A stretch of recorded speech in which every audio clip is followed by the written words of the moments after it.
নমস্কাৰ বন্ধুসকল আজিৰ পৰা আমি এটা নতুন ভিডিঅ' সিৰিজ আৰম্ভ কৰিবলৈ গৈ আছো আৰু এই ভিডিঅ' সিৰিজটোৰ নাম হ'ল টেকনিক্যাল এনালাইসিস আপুনি যদি শেয়াৰ মাৰ্কেটত এন্ট্ৰি কৰিছে বা কৰিব বিচাৰিছে তেতিয়া হলে টেকনিক্যাল এনালাইসিস আপুনি জানিবই লাগিব যদি আপুনি ৰাইট ট্ৰেড ল'ব বিচাৰে তেতিয়া হলে technical analysis is a must so এইটো এটা ভিডিঅ' সিৰিজ হ'ব কাৰণ টেকনিক্যাল এনালাইসিস এটা ব্ৰড টপিক হয় এদিন দুদিনত এটো শেষ কৰা পসিবল নহয় সেই কাৰণে আমি এটা ভিডিও সিৰিজ বনাম আৰু টেকনিক্যাল এনালাইসিসৰ ডিফাৰেন্ট এসপেক্ট বিলাক আমি এটা এটাকে আলোচনা কৰিম যাতে সব বস্তু আপোনাৰ ক্লিয়াৰ হৈ যায় ঠিক আছে তো মোৰ চেনেলটো যদি আপোনালোকে এতিয়ালে সাবস্ক্ৰাইব নাই কৰা আপডেক্স এছামিজ তেতিয়া হলে প্লিজ সাবস্ক্ৰাইব কৰক মোৰ চেনেলটো গ্ৰো হোৱাত সহায় কৰক আৰু আপোনালোকৰো গ্ৰো হওক আপোনালোকে ফ্ৰীতে শেয়াৰ মাৰ্কেটৰ বিষয়ে জ্ঞানখিনি আহৰণ কৰক তো এনিৱে টেকনিক্যাল এনালাইসিস কি হয় সো ইয়াত আমি আলোচনা কৰিম টেকনিক্যাল এনালাইসিস কি হয় টেকনিক্যাল এনালাইসিসৰ এডভান্টেজ কি হয় টেকনিক্যাল এনালাইসিস ইউজ কৰি পেলাই আমি কেনেকৈ ট্ৰেড লম এন্ট্ৰি কেনেকৈ কৰিম এক্সিট কেনেকৈ কৰিম স্টপ লস ক'ত লগাম এভৰিথিং আমি আলোচনা কৰিম ঠিক আছে তো বিফোৰ আই মুভ ফাৰ্দাৰ মই আপোনাক এটা ফ্যাক্ট ক'ব বিচাৰো আপুনি যদি অলৰেডি ট্ৰেডিং আৰম্ভ কৰিছে শেয়াৰ মাৰ্কেটত হয়তো আপুনি অলৰেডি এটো ফেস কৰিছে ধৰি লওক ৰিলায়েন্স ইন্ডাস্ট্ৰিজ এটা ভাল কোম্পানী হয় ৰিলায়েন্স ইন্ডাস্ট্ৰিজৰ আপুনি নাম শুনিছে আপোনাৰ ফ্ৰেন্ডজও কিনিছে সো হয়তো আপোনাৰ ৰিলেটিভও ৰেকমেন্ড কৰিছে যে ৰিলায়েন্স ইন্ডাস্ট্ৰিজ এটা ভাল শেয়াৰ সো আপুনি ৰিলায়েন্স ইন্ডাস্ট্ৰিজটো কিনিলে ঠিক আছে সো আপুনি এইখিনি মানত কিনিলে প্ৰাইসটো ওপৰলৈ গৈ আছে কিনিলে কিনাৰ পিছতে দেখিছে কি হল ই আকৌ তললে আহা আৰম্ভ কৰিলে সো এইটো আপোনালোকৰ এদিন হল আকৌ বেলেগ এটা শেয়াৰৰ নাম শুনিলে ধৰি লওক ইনফোসিসৰ নাম শুনিছে ইনফোসিস ভাল বুলি শুনিছে সো ইনফোসিসও আপুনি কিনিলে প্ৰাইসটো ওপৰলৈ গৈ আছে আপুনি কিনি দিলে যে আৰু ওপৰলৈ যাব কিন্তু ইয়াতো কি হল শেয়াৰটো তললৈ আহি গল সো যেতিয়া আপোনালোকৰ দুটা তিনটা ইনসিডেন্ট এনেকুৱা হ'ব আপুনি কিনাৰ লগে লগে শেয়াৰ প্ৰাইসটো তললৈ গুচি আহে তেতিয়া আপোনাৰ এনেকুৱা ফিল হ'ব মোক কোনোবাই চাই আছে মই যেতিয়া শেয়াৰ এটাত এন্ট্ৰি কৰো তেতিয়া মানুহবিলাকে ইয়াত সেল কৰা আৰম্ভ কৰি দিয়ে যাৰ ফলত ই তললে গুচি আহে হয় নে নাই কিন্তু একচুয়ালি এনেকুৱা নহয় আপোনাৰ যে এইবিলাক ডিসিশন লৈছে এইবিলাক ডিসিশনত একো লজিক নাছে টেকনিক্যাল এনালাইসিসে আপোনাৰ এই লজিক বিলাক শিকাই দিব কোনটো পইণ্টত এন্ট্ৰি কৰিব লাগে কোনটো শেয়াৰত এন্ট্ৰি কৰিব লাগে কোনখিনি জায়গাত আপুনি প্ৰফিট বুক কৰিব আৰু কোত আপুনি স্টপ লস লগাব ঠিক আছে এভৰিথিং আপুনি গম পাব থ্ৰু টেকনিক্যাল এনালাইসিস সো সেই কাৰণে মই কৈছো টেকনিক্যাল এনালাইসিস বহুত ইম্পৰ্টেন্ট হয় যদি আপুনি শেয়াৰ মাৰ্কেটত ট্ৰেড কৰি পেলাই পইচা কমাব বিচাৰিছে so it is a must technical analysis আপুনি জানিবই লাগিব সো টেকনিক্যাল এনালাইসিসৰ থ্ৰু দি আমি কি গম পাম ফাৰ্স্ট অফ অল আমি মাৰ্কেটৰ ট্রেন্ড গম পাম মার্কেট আপসাইড যাব নে ডাউনসাইড যাব নে সাইডওয়েজ হৈ থাকিব সো এই বস্তুটো আমি টেকনিক্যাল এনালাইসিসৰ থ্ৰুদি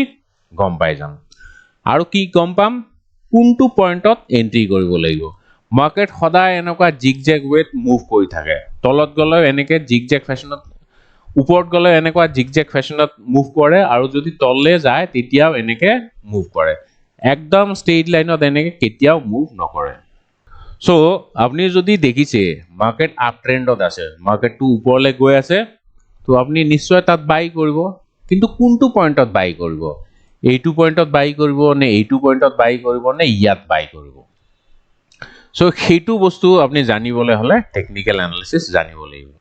টেকনিক্যাল এনালাইসিসে আপোনাক কৈ দিব কোনটো পইণ্টত আপুনি বাই কৰিব লাগে বাই কৰিলে আপোনাৰ প্ৰফিট পটেনশিয়ালটো ম্যাক্সিমাম হ'ব আৰু লস হোৱা চান্সটো বহুত কমি যাব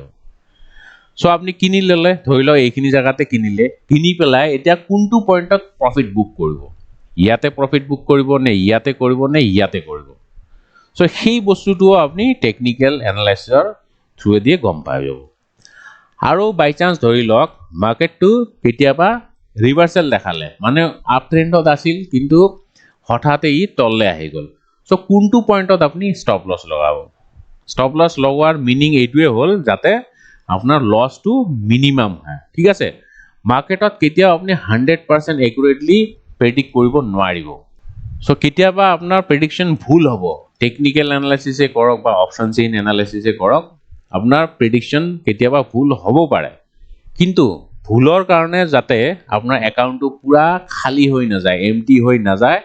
তাৰ কাৰণে সদায় আপুনি লক্ষ্য ৰাখিব লাগিব আৰু সেইটো কেনেকৈ কৰিব with the help of stop loss order এটা লগাই দিব যদি আপোনাৰ ট্ৰেডটো ভুল হৈ যায় যাতে আপোনাৰ লছটো মিনিমাম হয় সেইটোৰ কাৰণে আপুনি এটা protection লব লাগিব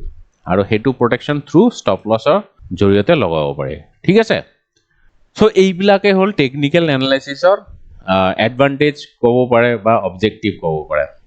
সো এতিয়ালে আমি গম পালো technical analysis is a must for traders as well as investor so এতিয়া আমি গম পাম what is technical analysis So technical analysis is the prediction of future price movement of a stock based on statistics of past price movement. So এইটো এটা statistics হয় technical analysis statistics বুলি ক'ব পাৰে pastত stock এটা কেনেকে movement দেখাইছে সেইটো movement futureতো replicate হোৱাৰ chance বেছি থাকে আৰু technical analysisত আমি এইখিনি বস্তুৱে আলোচনা কৰো ইয়া এইখিনি বস্তুৱে আমি গম পাওঁ যদি পাষ্টত পাৰ্টিকুলাৰ স্টক এটা এনেকে মুভ কৰিছে ফিউচাৰটো ই তেনেকে মুভ কৰা চান্সেস ম্যাক্সিমাম থাকে সো হেতু চাই পেলাই আমি কলৈকে যাব পাৰে স্টকটো হেতু গম পাই যাম ঠিক আছে so like weather forecasting technical analysis does not result in absolute prediction মই যে অলপ আগতে কলো আপুনি কেতিয়া 100% একুৰেটলি প্ৰেডিক্ট কৰিব নোৱাৰে শেয়াৰ মাৰ্কেট সো যদিও আপুনি অ্যাবসলিউট প্ৰেডিকশন কৰিব নোৱাৰে about the future price Instead, technical analysis can help investor anticipate what is likely to happen to the prices over time. যদিও আমি exact কোনখিনি লৈকে যাব price to হেতু গম নাপা কিন্তু কোনখিনি লৈকে যাব পাৰে হেখিনি আমি আন্দাজ কৰিব পাৰো with the help of technical analysis. ঠিক আছে হেকাৰণে technical analysis আপুনি জানিবই লাগে. So basically technical analysis is the study of charts or graph. So technical analysis কি হয় ইয়াতে আমি চার্টস আৰু গ্ৰাফে স্টাডি কৰো ঠিক আছে সো এতিয়া চার্ট কি হয় চার্ট মানে তো গমে পায় chart is a graphical representation of price movement of a security for a certain period of time so এটো এটা গ্রাফিক্যাল রিপ্রেজেন্টেশন হয় প্রাইস টু এনেকে মুভ কৰিছে আজি ইয়াতে ওপেন হৈছে বা ইয়াতে ক্লোজ হৈছে বা ইয়াতে হাই বনাইছে ইয়াতে আৰু এটা হাই বনাইছে বা নেক্সট ডে ইয়াতে হাই বনালে সো এইখিনি পয়েন্ট এড কৰি পেলাই যোনটো আমি গ্রাফ পাও হেতুকে চার্ট বুলি কয় ঠিক আছে so price movement is plotted on ordinate and time is on axis so ইয়াতে প্রাইস মুভমেন্ট যোনটো আছে হেতু আমি y এক্সিসত ড্ৰ কৰো আৰু যোনটো টাইম আছে হেতু আমি x এক্সিসত এনেকে দি পেলাই যোনটো আমি গ্রাফ পাও হেতুকে চার্ট বুলি কয়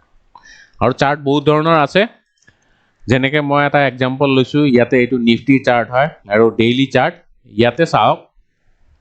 প্ৰাইস টু কেনেকে মুভ কৰিছে নিফটিৰ এইবিলাক ক্লোজিং প্ৰাইস ইয়াত বহুত দিনৰ ডেটা আছে ডিসেম্বৰ 21 ৰ পৰা জুন লৈকে মে লৈকে ঠিক আছে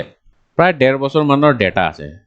ঠিক আছে সো 1.5 বছৰত এই যোনটো প্ৰাইস মুভমেন্ট আছে নিফটিৰ এইটো এনেকে মুভমেন্ট কৰিছিলে আৰু এইবিলাক যোনটো প্ৰাইস আছে না ডেইলি প্ৰাইস লোৱা আছে আৰু এই ডেইলি প্ৰাইসৰ ক্লোজিং প্ৰাইস টু লোৱা আছে যত গৈ পেলাই নিফটি ক্লোজ হৈছে হেইটো লৈ পেলাই হে এইটো চার্ট বনোৱা আছে ধৰিলক আজি ইয়াতে ক্লোজ হৈছে তাৰ আগদিনা ইয়াতে ক্লোজ আছিল তাৰ আগদিনা ইয়াতে তাৰ আগদিনা ইয়াতে তাৰ আগত ইয়াতে সো এইবিলাক পয়েন্ট লৈ পেলাই আমি এটা চাৰ্ট ফৰ্ম কৰিছো আৰু এইটোৱে হল নিফটিৰ ডেইলি চাৰ্ট ঠিক আছে সো চাৰ্ট বহুত ধৰণৰ আছে আপুনি যদি চাই মই ইয়াতে আপোনাক দেখাব পাৰো আছে ইয়াতে চাওক bar chart আছে candle chart আছে hollow candles আছে then line chart area chart baseline chart heiken ashi ranko line break kagi point and figure chart এনেকে বহুত ধৰণৰ chart আছে সো লাহে লাহে আমি এইবিলাক chart types আলোচনা কৰিম সো আজি এইটো এটা introductory class হয় next classত আমি different chart type আলোচনা কৰিম আৰু এই ভিডিওটো যদি আপোনাৰ কিবা ডাউট আছে কমেন্ট বক্সত লিখিবলৈ নাপাহৰিব আপনার আনসার মই নিশ্চয় দিম সো আজিলে ইমানে see you in the next video thank you